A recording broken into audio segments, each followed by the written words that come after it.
Um,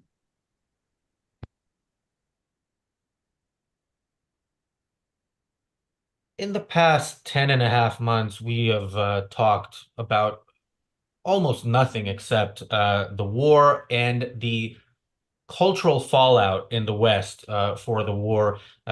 Some of it has been shocking, more shocking than the terrorist attack, which of course was shocking in its own way, but not at all a surprise to anybody who's following what's going on in that region. But yeah, we have seen people from October 7th itself in the evening going out and celebrating on the streets here in London, in other major cities, celebrating the fact that Jews were slaughtered, that Jews were raped, that Jews were burnt alive in a music festival in their own homes, to, of course, turning from that into the Palestinians are victims of some horrific crimes. Um, the anti-Israel or pro-Palestinian movement is a big tent, let's call it that, and it ranges from angry teenagers who see an opportunity to just go into the streets and cause damage and pretend that they're doing it for some sort of noble cause, to intellectuals who are explaining the moral and political reasons for why what the Palestinians do is the right thing, and anything Israel does to continue to exist is the wrong thing. And between those two, there is a very wide range of different types of people and different ways of thinking, all of which are united into um, really what I think is the most disturbing thing we see in the West nowadays. I've said on this channel many times, you cannot be a supporter of the Palestinians and a decent human being at the same time. You can be both at different times in your life, but you cannot possibly look at this conflict and think, you know what, the good people are the people who committed the atrocities on October 7th, the people who still are holding hostages in homes. This is, for the most part, not something that is not a Hamas thing. It's a Palestinian people thing. They hold the hostages. They were celebrating on the streets. So why do people in free countries support them? Why is this a part of our life at all, let alone a daily part of our life for nearly a year now?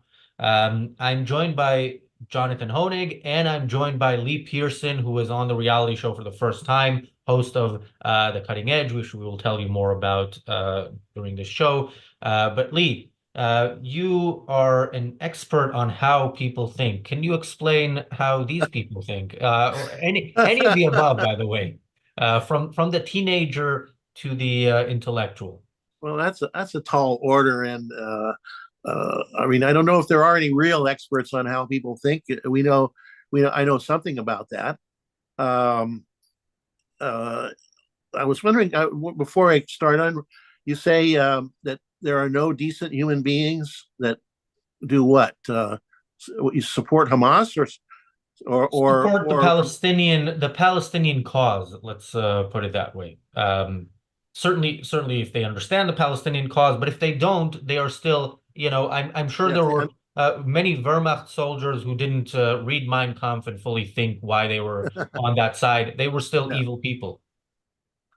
Okay. So, what would you say about the population of the United States, of which there are apparently, if you go by what appears in the news, there are millions and millions who are sympathetic to the, at least to the extent that they think it's bad that people are being killed and that something should be done, like a ceasefire immediately. Are all of those people not absolutely not decent human beings? Is that your contention? I'm just wondering. Oh yeah, I mean, again, if the extent to which they've thought about it is, well, people are being killed, I want it to stop. Well, you shouldn't at that point, and if that is the extent of your knowledge, you shouldn't be expressing a view about it because you don't hold a real view about it because you haven't looked into what the conflict is. Why are people being killed? And what does it mean to stop it? Because again, a ceasefire will not stop the killing of people. It will put it on pause, and the Yeah, killing yeah. will continue when Hamas is ready to kill Israelis. Yeah, Okay. I'll just jump in and quickly say it's funny. It's uh, the photo of war, a photo of war seems like the least important thing to determine the morality of that war. As a side note, and so many Razi of the defenders of the Palestinians in this conflict in particular play what to me is like a straight up altruist card. They claim that Israel is the big mean aggressor and the Palestinians are the poor, hopeless, that even though they're in the wrong, even though they started it, even though they precipitated, they attacked Israel. Our empathy and our sympathy and our sacrifice should be to them. And for me, the idea of a compromise with Hamas reminds me of Rand's, thing of anatomy of a compromise. Who benefits from a ceasefire? Who benefits from a prisoner swap? Or it's enabling and emboldening exactly the evil that remains at war with Israel to this day. But Israel is to blame, and that's what, to your point, at least, you put it out. It's everyone from like libertarians to Code Pink to mainstream Democrats and even many Republicans, all the celebrity class, ex Mark Pellegrino, all of the educational system. And I mean, there's few defenders of Israel in this conflict, very few. To what you say it's altruism, and of course, altruism is behind this somewhere. But is that really the upfront source of the current arguments? Reason why I'm suspicious of that idea, that it's just that they're explicitly advocating that, is that if you are really explicitly advocating, we need to be concerned about other people and make that our main concern. If they really took that doctrine seriously, they would be more interested in the more serious killing in the Sudan, in Somalia, in Yemen, in Syria, and many other places, and certainly those places. There are people being killed at a higher rate, and yet that doesn't, it makes the news, but barely makes the news, and people don't complain about that. Now, maybe it's just that Black lives don't matter in the case of Sudan and Somalia. I don't know, but there's something going on there that's more than just altruism. I think what it is envy and egalitarianism. The difference in those cases, between those cases and Israel, is that Israel is a successful country. Somalia and Sudan and Syria and Yemen are basket cases as countries, to minimize it minimally. But anyway, Israel is a successful country, and there is the desire, because of envy and egalitarianism, to tear down success, to hate success. I think that, and that's related to altruism, but it's more emotional. And these people are, if I may get to the psycho-epistemological point, these people are, as Thomas Sowell noted back in the 90s, today's students, a lot of them cannot tell the difference. They don't know the difference between thinking and feeling. Thomas Sowell said, it's not just that they can't read, it's not just that they can't think, they don't know the difference between thinking and feeling. And I think that's true. Now, I don't have solid data on this particular point, but when I see them out there and see what they say, well, that seems to be the case, isn't it? Lee, I think that's very astute, and it's no coincidence that those protesting against Israel, they got, on the other hand, in the same breath, they're protesting against America. They're protesting against the West.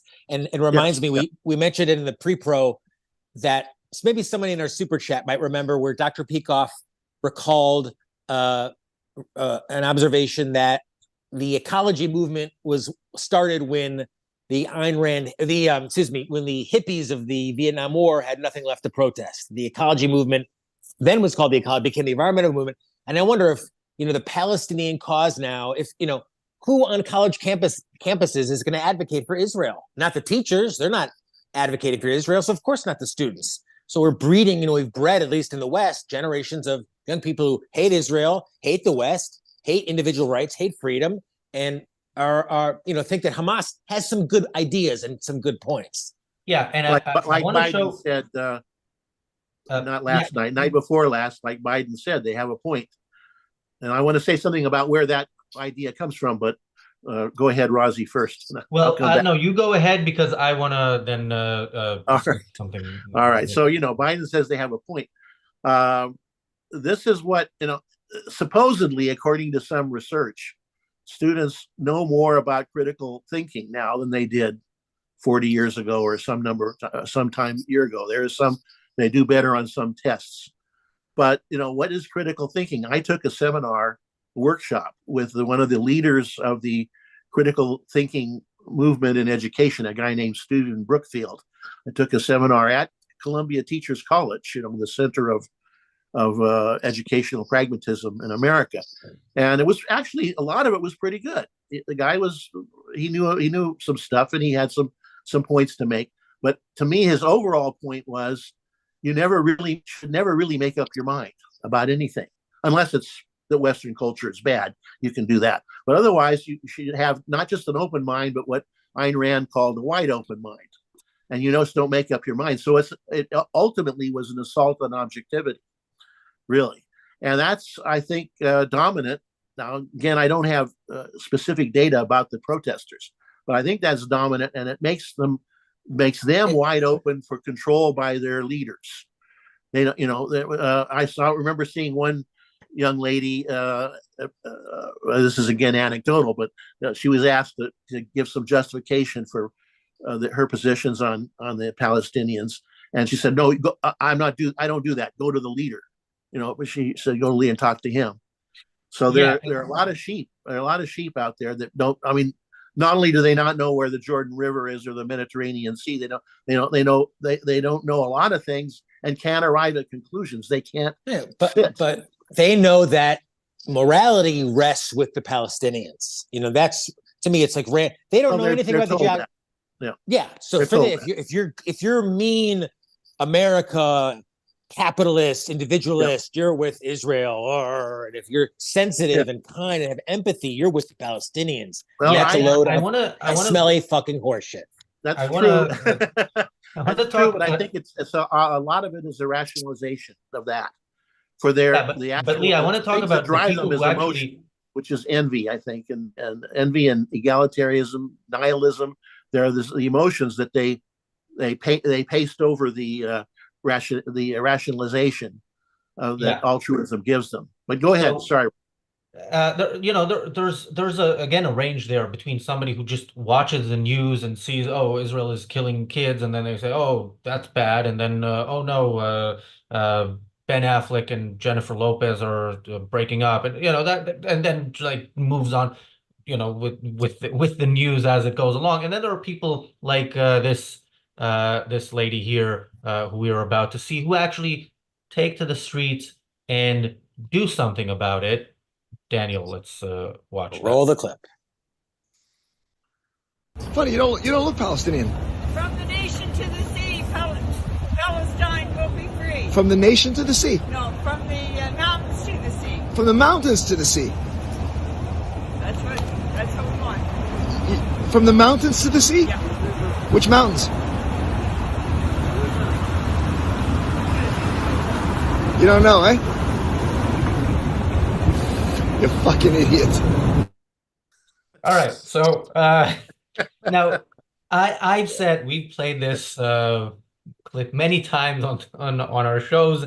And I've said, look, just from that clip, I'm not sure that woman is playing with a full deck. But that is that's not unusual, in that somebody's actually taken to the streets. This is important enough for them to take time out of their day to go on Amazon and order a PLO flag, and to stand there, knowing that some people might express disagreement, and maybe they will have to explain what it is that they're saying, but can't even get the jihadist slogan right.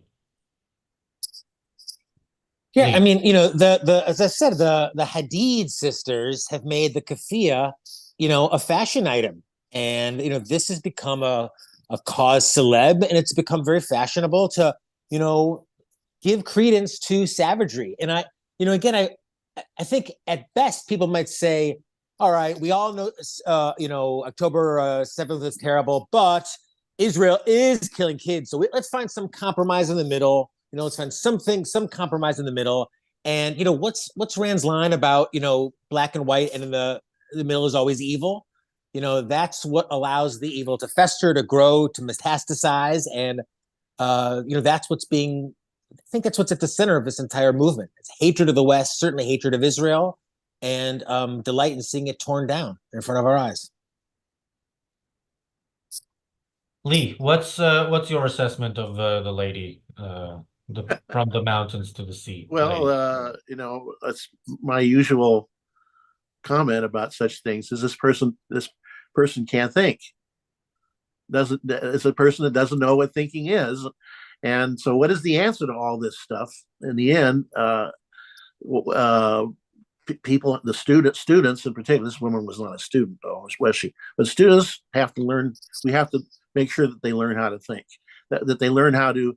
As I like to use the acronym SIT for sustained independent thinking, a process that you sustain for number of steps. And again, I don't have real data on this, but my impression is that today's college students, if they're in certain fields, STEM fields in particular, can sustain a thought process in mathematics or engineering pretty well. In some cases, pretty well. There are some limits. That's outside the scope. Are they pro-Israel? Do you think that's no? But you see, they can sustain their thought process in a narrow channel to do with their particular field. As soon as they get into anything that touches on the humanities, philosophy or history or current events, or that, they're helpless. They're basically helpless. They can't go more than a couple of steps, and so they are easy prey for leftist arguments. The leftist arguments are usually pretty short, a couple of steps. Look at this picture and you see these people getting killed and you draw this conclusion. They have short arguments. The arguments for things like a free society are a bunch of steps. And they go for a long way and they cover a large area. And you have to be able to sustain an independent thought process. And I'm afraid that's not in the cards. And it's been building up for a long time, as Dr. Peikoff has discussed and other people, in the pragmatist educational system that we have that doesn't stress that. It does stress critical thinking. See, critical thinking is big in education these days, but critical thinking is basically, when you actually look at what they're teaching, it's keep a wide open mind. And that doesn't lead to anything other than it makes you fodder for leaders. And those leaders are, you know, lead these poor people. Well, they are responsible. They are still responsible, but they're led around by the nose by the leaders, just like they were 40 years ago when I was at Columbia and Cornell. You know, the same places that are having trouble now had trouble then. It was similar, except I think the atmosphere was a little more intellectual back in those days. I could tell you a story about that, but I'll hold off for now. Isn't it true though, Lee and Razi, that, like, you know, it's not that the pro-Palestinians are agnostic on this issue in the sense they think, well, Palestinians have done something bad and Israel's done something bad in the middle. They're explicitly anti-Israel. They think that the Palestinians have, you know, so that's what's even more astonishing. I think the what they learn in school sets them up for being vulnerable to being co-opted by the so-called thought leaders, you know, the intellectuals, the leftist intellectuals. It makes them vulnerable. It doesn't give them the content necessarily. Although actually, of course, a lot of teachers in schools these days are indoctrinating people in anti-Israel propaganda. That does exist. Certainly, that does exist. But it's mainly that I think it's mainly that they can't work it out for themselves and they can't resist when those influences come to bear on them. They can't resist them. They don't have the thinking tools. Yeah, and we're going to watch another clip in a minute about another young lady who could probably use some critical thinking skills, and later on we'll watch a clip from a gentleman, because a man, don't know if he's a gentleman, because we celebrate diversity here at the Ayn Rand Center UK. But Lee, I want to ask you, is there for the lady we just saw and the one we're about to see, is there any podcast they can watch if they do choose to, any upcoming podcast if they choose to improve their critical thinking skills, or at least acquire some, so that they can then improve them? I see. Gee, let me think. Let me think about that. Is there anything else? Okay, so yes, the cutting edge is returning to the YouTube airwaves, if that's what they are, next month. And our first topic, I'm going to be discussing with Dr. Harry Binswanger, introspection, but not introspection as it is usually discussed in objectivist context, which is usually about introspection. Well, at least my part will be introspection on emotions, which I think is important, but I think it's more important to do introspection on your thinking. And so, for example, to be able to introspectively discriminate between thoughts and feelings, thoughts and emotions, is really important to be able to be objective in a thought process. And students are, not explicitly taught this. I mean, a good teacher may teach this along the way, sort of implicitly, but that's not explicitly taught. And we think it should be explicitly taught. And we're actually doing some work to trying to get that into some schools. So that's so critical thinking, for example, as I say, there's a big critical thinking movement in contemporary education, but it's not objective. It's actually, I would evaluate it as anti-objective.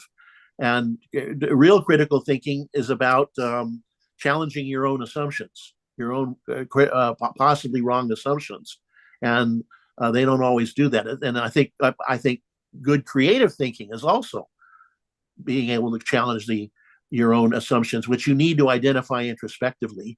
So I have coined a term, creatical, for that kind of thought. Creatical is a combination of critical and creative. The thing that underlies both creative and critical thinking is this introspective ability to identify and evaluate your own assumptions. And that's a critical skill that we're trying to teach. We're working on that. When will the show start? When will the show start? September 17th. September 17th. Yeah, there is a link in both the live chat and in the description to the first episode, which is not there yet, but you can click that link. You can like it preemptively, press the notification button so you get a notification, because you might forget it's 26 days from now. And of course, subscribe to that channel. That is a separate channel, but the show is produced by the Ayn Rand Center UK. You'll want to watch it. The lady that we just saw, I think, will want to watch it as well. I'm sure she watches our channel. And you could see there was a moment there where she was introspecting and thinking, indeed, what mountains? What mountains are we talking about? And that is the first step on what I think will be a very long journey for her. Hopefully, I think for our viewers, it's not that long a journey, but it is a journey nonetheless. Unfortunately, she might just have. I did see that saying. You're right. There was this moment, like a few seconds, but I'm afraid that's those few seconds just passed by. I think she had an inkling. That's my word for a feeling about a thought. About whether your thinking's going the right direction, and people should pay attention to inklings and follow up on them. And I don't think she did. I'm not sure she's doing the following up. Well, the lady we're about to watch has some feelings. I don't know if they're about thoughts. I don't know if she's gotten there yet. But let's roll that clip and see what she has to say about where she stands and why. Do women have rights in Gaza? They should have rights in Gaza. And do they? I am saying that they should have rights in Gaza. Okay, so you sound like you are in favor of, you feel like women have more rights under the Israeli. Absolutely, yeah, they do absolutely have more rights. Okay, I think we've got a political disagreement here. Do you agree that Israeli women have more rights than Gazan women? I don't know that they necessarily do. Again, like women can leave their houses in Israel without permission of a man. I'm gonna end this conversation now. I mean, very nice of her to maintain that perfectly genuine smile the whole time. I just want to, while you guys, I'll just jump in. What's depressing is that woman, who's probably a student, is going to get a very healthy six-figure job at a Fortune 500 company Really? in a I'm not DEI situation. She might get a six-figure job as a professor of, Yeah. you know, And she'll be when she widely said- rewarded for that ignorance. When But she wait, said, Lee, I'm gonna- before Yeah. you get to what you Go think ahead, of go that, ahead, I just want to thank Megan for the super chat. Megan says, "Nice to see you again, Lee. Sorry, I was a bit of a troll in the comments of one of your shows. I don't know if you remember that, but thanks for reminding Lee of that." I think maybe I do, but and I'm not thank worried. you, Roland. Thank you, Roland, worried. for the super chat. Roland says, "From the lakeside to the hills, this super chat shall pay your bills." Thank you. That is definitely an improvement on the slogan as it is. The Lee. lakeside to so I guess that's Lake Michigan who we're talking about. Where Roland is in Jonathan is, or- Switzerland, so they have lakes. So anyway, that woman, when she said, "I'm going to end this conversation now," what she's really saying is, "I'm going to stop thinking about this right now." She's stopping her thinking. Boom, not going to think. Which, of course, that is on the objectivist view. That's the essence of evil right there. When you refuse Isn't that to think generous about of you? Isn't that generous of you to say that she stopped thinking? Doesn't it imply she started? Oh, did she ever think? There's a moment there where she started to think about it, and she realized she shouldn't in the sense of it would challenge her position, and she stopped. It looked like for an instant maybe she was starting to, because she was trying. She spent a little bit of effort trying to understand what the person was saying, and she understood it enough to know that he was on the other side and was challenging her. And then she said, "Okay, that's it. I'm done." So that's interesting. And you can't, you can lead a person to the material of thought, but you can't make them think. So that, you can help them, you can give them some assistance, but there's nothing in the world if somebody doesn't want to think, you can't make them do it. That's free will for you. You guys have heard Dr. Brooks' theory. I think I'm kind of paraphrasing it, hopefully appropriately, that basically the world was more sympathetic to Israel in the 60s and 70s when it was an economic underdog. And, now obviously they've become free and subsequent, more economically free, capitalist, tremendously successful, and one of the top maybe 5 or 6 economies in the world. And the Palestinians have stayed in their tribalist, religious muck of poverty and, going downward. So is the difference now that perhaps it's that, Lee, you alluded to a bit of the hatred of the good for being the good. Is that what it is? Yeah. It's like, you hate Israel because it is the good. I wouldn't put it that. I don't think I'd put the burden of it on that much on the history. That is, I think Israel was a much better place even in the 60s, even then. As I think what's happened is there is a progression leftward in America, at least, that's been going on for 100 years, and we've just gotten to a worse place. It's a worse place than it was. It's also probably also true that Israel's in a better place in some respects, in a lot of respects. That's true, but they were still, I would say, back then, they were still way better than their, objectively, they're way better than the Palestinians even back then.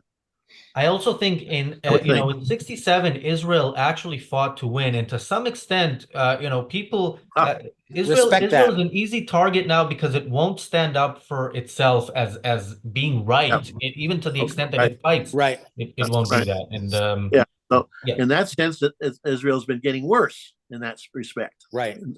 Yeah. It makes it difficult for good people to support Israel. It's the right thing to do, but Israel doesn't agree that it's the right thing to do, which makes it difficult. We on this channel, people sometimes show up on the chat and tell us that we are, we're anti-Israel, and I say no, we're pro-Israel. We're Israel's anti-Israel policies. So to that extent, we are, we're more pro-Israel than Israel itself. Well, it's fascinating, and we've seen just a couple of examples, and I know that's not, you can't just cherry pick a few examples and say everything's like that, but the Yeah. fact that it's seen as, the Palestinian cause has the moral high ground among the intellectuals who really know this stuff, or just the everyday people who are passing through, and whether they know the history or not. Lee, that's why I wonder if I actually disagree with you. It's like, even people who seemingly know the history, they still come down on Hamas's side. They still come down to the Palestinian side. So, I wonder if it's just a question of ignorance. It's certainly If you not sat just. that woman down and explained the whole situation to her, would she still side with the Palestinians? I think she would. Yeah. Well, it's not. You're right, of course. But it's. Let me put it this way: it's not just the knowledge. You have to have the knowledge. Knowledge is crucial. You got it. You have to know where the Jordan River is if you're going to make those statements for it to be sensible. But it's not, having the knowledge is not sufficient. You have to be able to think with it too. It's not just knowing. You have to be able. What about like a Dave Smith, comic Dave Smith, who debated Mark Pellegrino? I mean, this is a libertarian, someone who's supposedly pro-freedom. He's on Hamas's side. He's on the Palestinian side. Like, how can we explain that? He's a libertarian. He may or may not be able to think also. Being a libertarian doesn't mean that you can think. He is open-minded about it's thinking. left wide. Yeah. Again, we're back to that open-mindedness. So yeah, you're right that the knowledge is not just knowing something is not sufficient. Of course, you have to know something. That woman, first of all, has to be apprised of the facts. But then she would have to engage in a thought process and arrive at an objective conclusion from those facts. And I doubt that she's currently capable of doing that. She knew how to make a sign. That much Of we course, know. with the first one, we don't actually know. Maybe she has a different plan for peace in the Middle East that does involve a state from some mountains to the sea. So let's not judge her on that. Anyway, so Lee and Jonathan, I know you both are regular viewers of the BBC's coverage of the Football League in England, or as you call it, soccer in the US. So I know you must be big fans of Gary Lineker. Gary Lineker, our viewers from the UK will probably know who he is. Our viewers from elsewhere are probably lucky enough to have not encountered him. Gary Lineker is the anchor of the BBC's weekly show about the English Football League, the Premier League. He anchors the shows when there's a World Cup, European Championship, and he has views on things.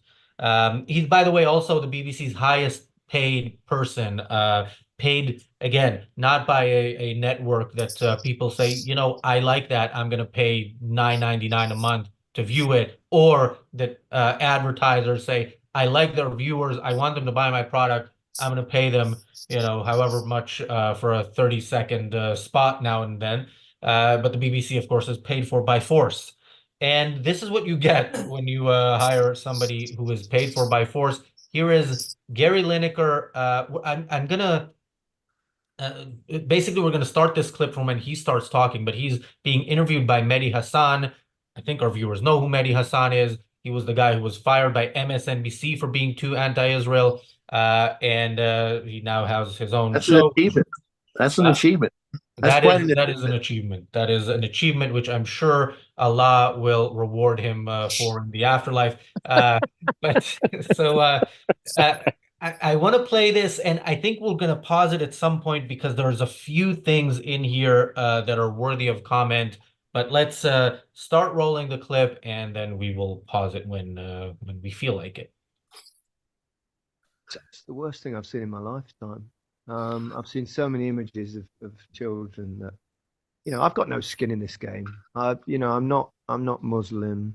I'm not Jewish. I'm not Israeli. I'm not Palestinian. So I see it, I think, purely from the outside, as from a neutral perspective. And I can't think of anything that I've seen worse in my lifetime. The constant images of children losing their lives day in, day out. Now, obviously, we all know what, October 7th happened, and the Hamas thing. But the minute you raise your voice against what they're now doing there, you get accused of being a supporter of Hamas or all this kind of stuff. So there's a lot of heavy lobbying on people to be quiet. So I understand why most people refrain. But I'm getting on a bit now. I'm fairly secure, and I can't be silent about what's happening there. I think it's so utterly awful. And now they're talking about, it already looks like it's happening, going into Rafah, where they've sent everybody down there. So, I don't think you can be, it's not anti-Semitic to say that what Israel is doing is wrong. And I just can't see how everybody doesn't see it that way now. For, whatever the cause, whatever started it, and we all know that, the history of this area of the world goes way before October the 7th. But it's truly dreadful what's happening, and I cry on a regular basis when I see certain images on social media. Oh boy. A picture is not an argument. Okay, that's part of it. It appears that we've lost Razi. We lost For Razi. now, Jonathan, what did you think? Especially, I think Razi would have wanted to cover the first point when he talked about, he saw the images. Well, Rand's line of judge and prepare to be judged comes to my mind here. Here's a guy who, and I don't know who he is, but it's like, hey, I have no skin in this game. All I know is these pictures are horrific. And because of that, we all know what Israel is doing here is terrible. Like, there's no context to anything, including the reality. If he doesn't say it is unbelievable that Hamas puts their weapons depots and their weapons caches and their headquarters right next to that school, or that, right in that next to that hospital, like that, there's no condemnation of. But it's Israel that, we all know they've gone too far. They've gone to, so, but it does seem lead to be a little bit that sense of like, unwillingness to judge, unwillingness to cry, to spout out evil when you see it. No one likes to see anyone dying, but this war was started by Hamas, and Israel is 100% morally justified in retaliating until the war is over, until they win. This guy has a very common epistemological disease. He mistakes neutrality for objectivity. He says, I'm neutral. And then he points out, well, I'm not Jewish, I'm not Palestinian, which of course, the assumption underlying that, which is wrong, is that you can't be objective if you are a Jew or a Palestinian. You cannot be objective. Well, that's not true. But objectivity also is not neutrality. If you're neutral in this situation, you are, in this particular situation, if you are neutral, you are being non-objective, because the objective facts, objective evaluation will tell you which side to be on, that you should be on a side. Objectivity does not mean neutrality, and that's a mistake that people make all the time. Again, that's what you'd be taught in a critical thinking class, which he probably was. So at some point in his life, I don't know this guy, but at some point he must have been. So, I go right to the epistemology here. It's terrible. Yeah, and that does seem always to be like a common shortcut, is they kind of just, they come to the middle of any argument and say, it's the truth is probably somewhere in the middle. So there is no right or wrong. That. And then they go to the wrong side. They say, I'm neutral, but they end up adhering to the wrong side. If you're not objective, you're not going to be. You'll end up probably on the wrong side, not the right side. Well. Also, I mean, it's worth pointing out that even beyond the reality that the Palestinians and Hamas put all the hostages in civilian homes, put all the weapons and munitions and stuff in, they hide their weapons of war amongst civilians. Israel doesn't do that. Even beyond that, it's a long history of tremendous, what do they call it? All the propaganda photos. They have all these kids lie down and take photos of all them covered in ketchup and then say, oh my God, look what Israel's doing. I'm not denigrating any force that Israel's using. I wish they'd use more. I wish they used plenty more and end this conflict. But the moral fault starts with the aggressor 100% on Hamas, and not only the way that they just started the war, but the way that they've conducted it. Yeah. By the way, the internet in the office is not working, so I'm using my phone, and hopefully this will be good enough. I think actually it might be coming back, but um, so I don't know how much of the low clip you res, saw. that's okay. You're low res, but that's all right. Well, let me try to join from my It's all right. laptop Not a again. problem. But We saw the whole clip. Oh, all right. I'm joining from my my.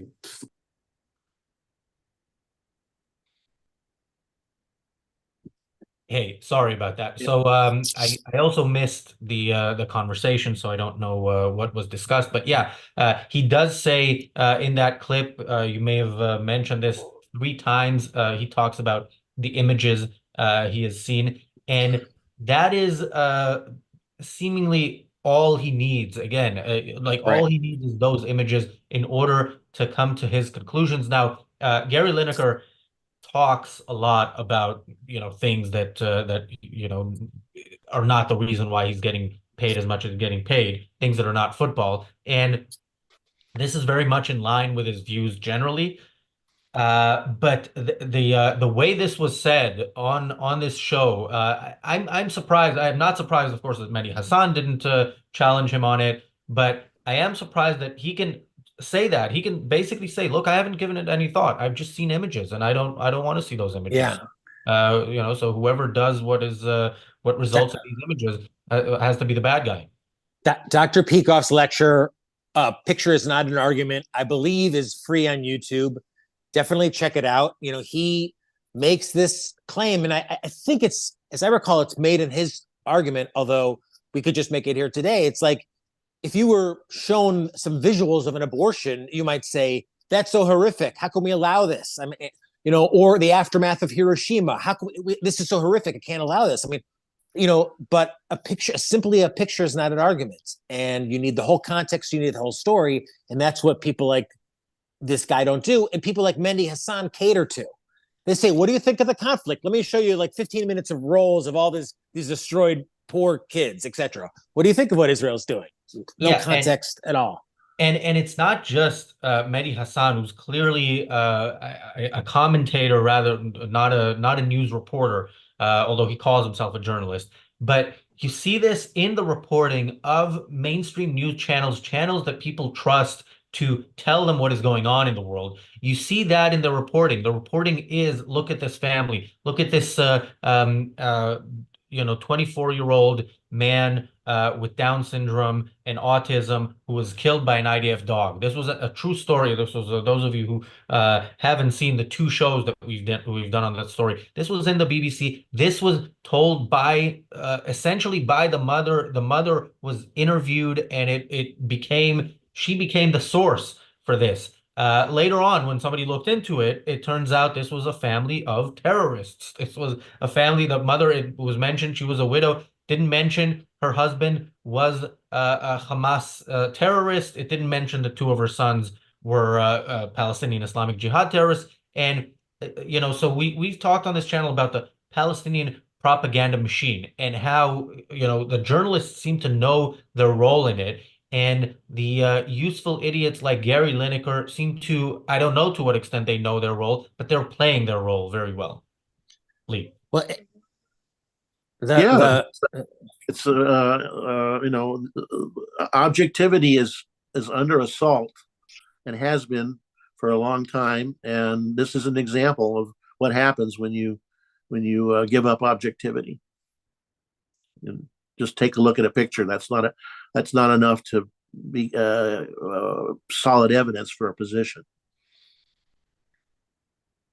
Yeah, WUB mentions in the chat that journalist David Collier looked into it, the story about the guy who got killed by an IDF dog, and yeah, we did a follow. We did something on it right after the story came out, because we thought it was bad even by BBC standards. The way it was written made you question who allowed this to go through. Who's the editor rather than who's the journalist who was clearly a propagandist. But yeah, David Collier actually went through it and got all the information, and we did a follow-up, basically going through David Collier's research. If you haven't seen it, I recommend watching those shows. Yeah, John.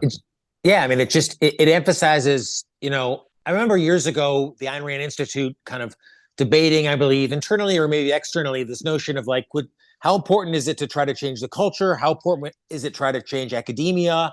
I don't know what the answer to that is. I certainly think it's both. But, when I see, and Lee, you alluded to the fact you went to some of these schools where all the protests were, at their heart. Well, I attended Northwestern, also had a big anti-Israel, anti-America, pro-Palestinian protest. And, it's so, to me, it's really apparent that that's where all these ideas are taught. I think people come out with active minds, with open minds, and they're filled, in these universities with all of these explicitly anti-West, anti-America, anti-Israel, anti-capitalism. So they're parroting what their teachers have told them, and like I don't see a shortcut way out of it. I don't even know if showing them the facts of this case would change their mind. I think they would there's no shortcut.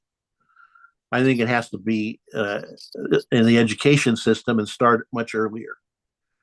If they had kids coming out of high school or primary school and high school that that had the skill of independent thinking and understood why that's good and could do it, they would perhaps be able to resist these professors. I mean, some of us resisted.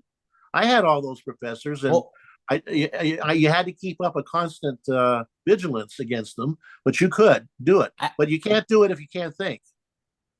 I do think, Razi, to your point, if Israel had acted differently, if they had been more selfish in protecting themselves, protecting their citizens, and fighting and winning the war, I wonder if there wouldn't be a newfound global respect for the country and for what they really stand for.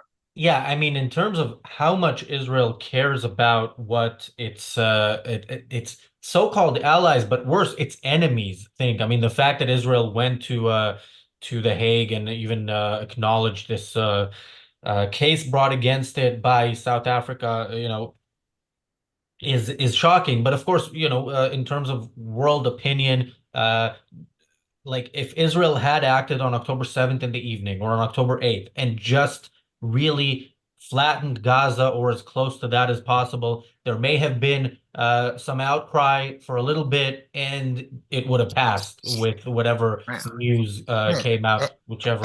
And November 15th, God willing, God in quotes, of course, there could have been a white flag ceasefire that, Hamas is out. This is going to be a total reorganization.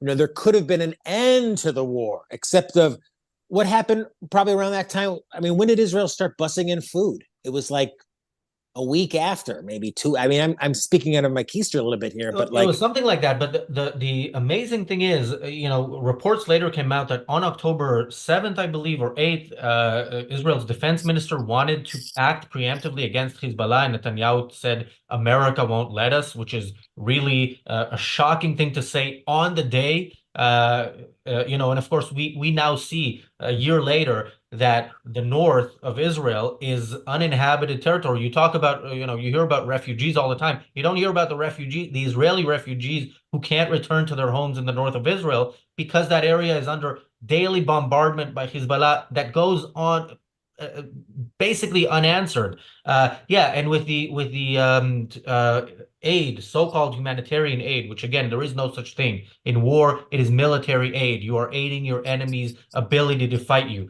That has been something that Israel at the beginning said, you know what, there won't be any humanitarian aid until the hostages are released. And there was somewhere it was said that Israel told Egypt, if you send any fuel trucks in, we will bomb them. That is the correct approach. That approach was gone within days, which also showed that Israel as a paper tiger.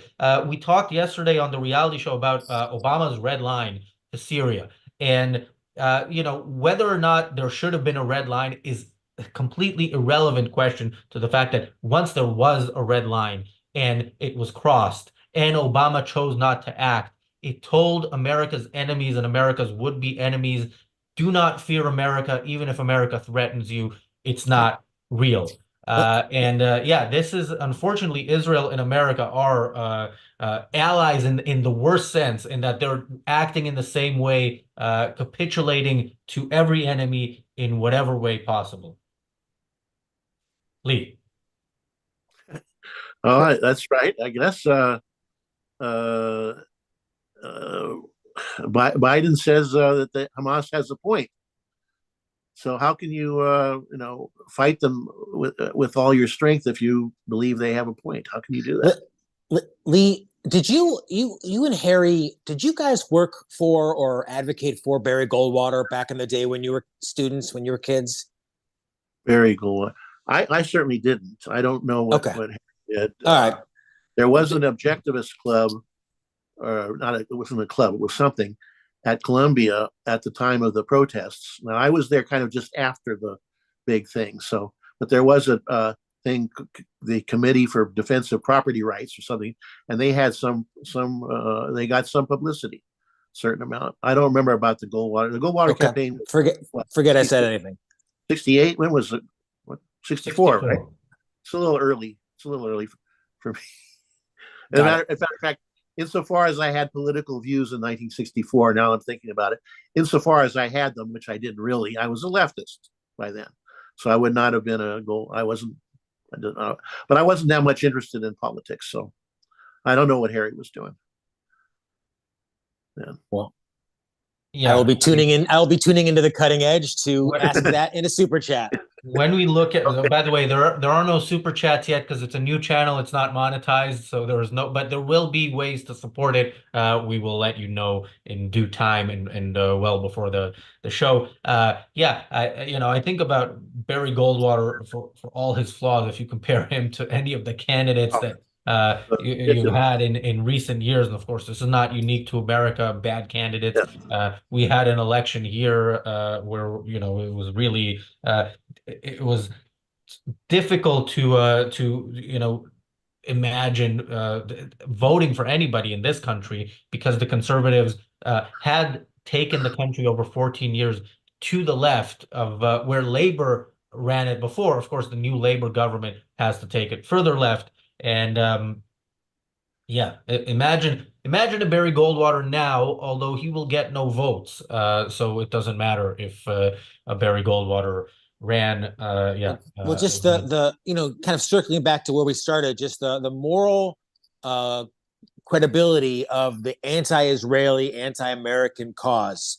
And I fear even the most right-wing MAGA America First thing, they're the same ones that would tell you in the same breath that making money is only good because now you have money to give to charity and to give to the church. So even the best so-called right-winger in this country, I don't think is such a fierce advocate for capitalism at all. No, certainly not selfishness. This is a topic for another discussion, since I don't agree with you.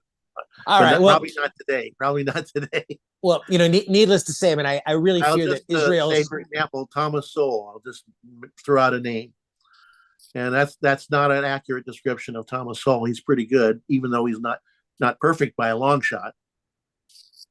Of course, he must be like 90 years old by now. But anyway, I would vote for him. I would vote for him over any of the candidates, regardless of their age. Although,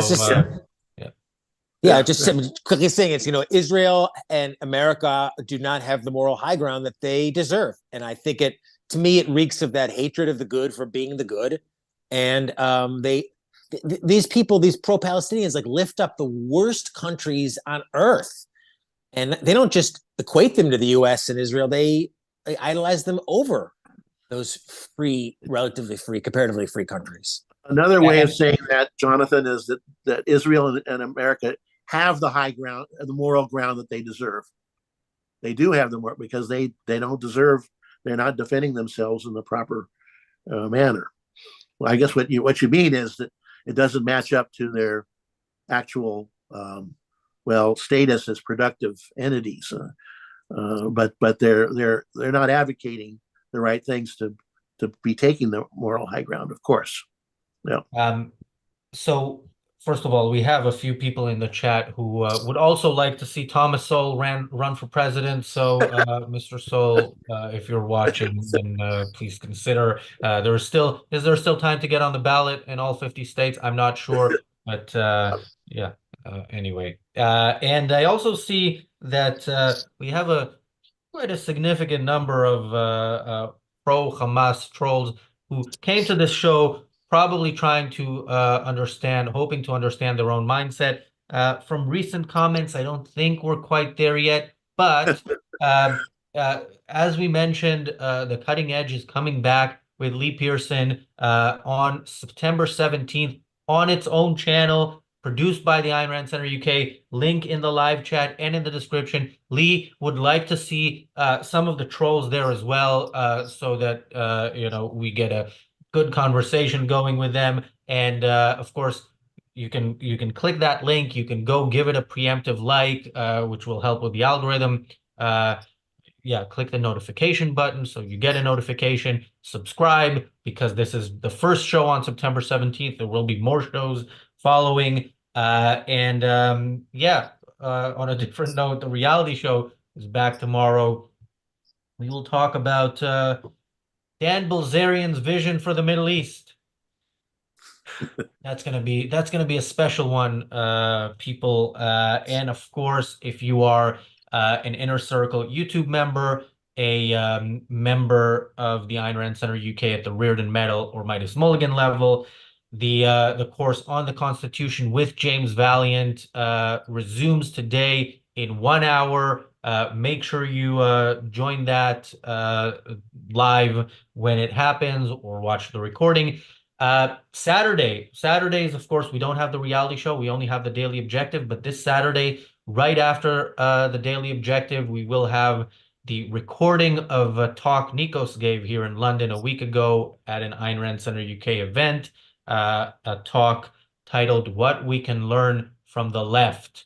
Yes, Nikos, of course, being a former Marxist professor, knows a lot about that. All right, the chat. Okay, we can respond to troll count. Oh yeah, Daniel, make sure we save all of those. So for the next time we do a episode of the reality show extra about troll comments, we have some material. Thanks, Jonathan. Thanks, Lee. Thanks everybody Thank for you. watching. And we will see you back. Always a pleasure, gentlemen.